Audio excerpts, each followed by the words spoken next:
और अब बात उत्तर प्रदेश की करेंगे, क्योंकि 31 जुलाई को यूपी विधानसभा में नजूल जमीन विधेयक पास हुआ था, लेकिन पार्टी के अंदर ही विरोध के स्वर उभरने के बाद बिल को सिलेक्ट कमेटी में भेजना पड़ा। और आरोप ये लग रहे हैं कि बिल को जल्दबाजी में विधानसभा में पास करा लिया गया। कई सदस्यों ने इसे ठीक से पढ़ा भी नहीं था। बिल से सरकार को नुकसान की आशंका जताई गई और सवाल यह है कि क्या यह सरकार संगठन में खींचतान का नया राउंड है।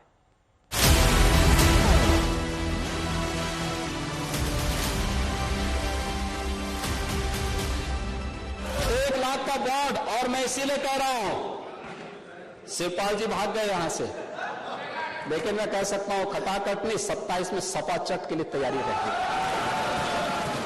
सरकार के बल पे चुनाव नहीं जीता जाता, पार्टी ही लड़ती है, पार्टी ही जीतती है।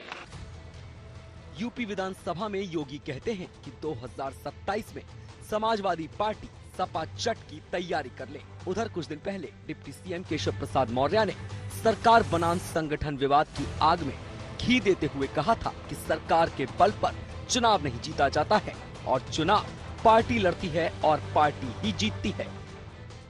क्या उत्तर प्रदेश में सरकार बनाम संगठन का नया राउंड शुरू हो चुका है?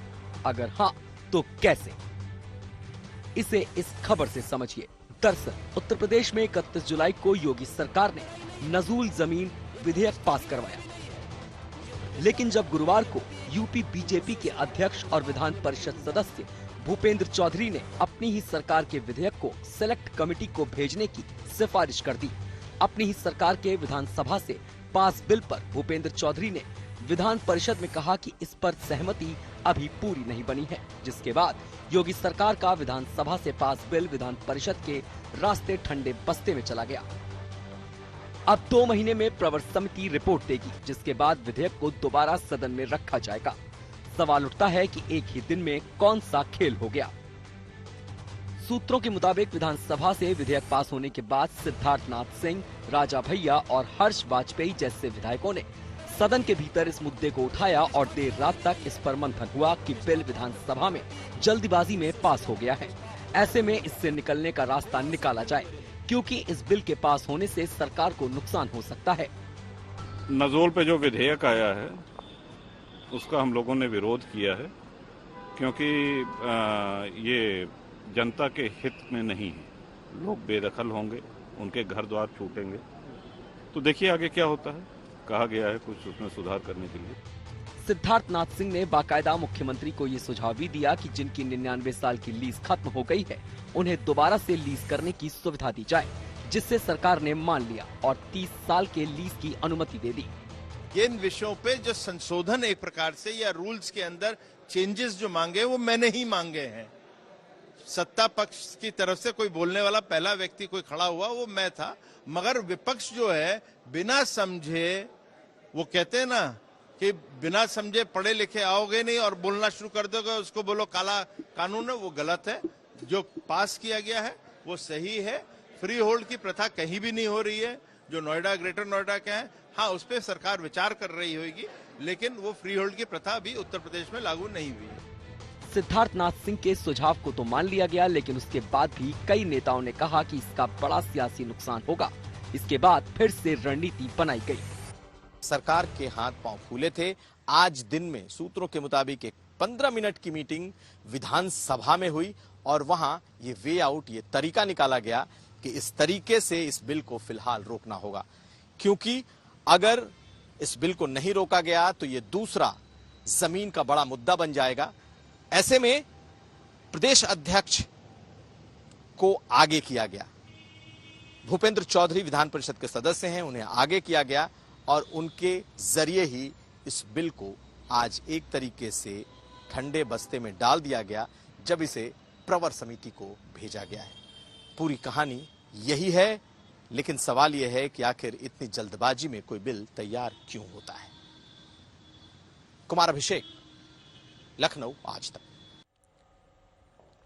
कुमार अभिषेक मेरे सहयोगी जुड़ गए हैं तमाम जानकारी के साथ। कुमार अभिषेक, सबसे पहले तो ये समझाइए कि इतनी जल्दबाजी में ये विधेयक पास क्यों कराया गया? उसके बाद अचानक से कैसे ये रियलाइज हो गया कि ये सरकार को नुकसानदेह है और कैसे नुकसानदेह है?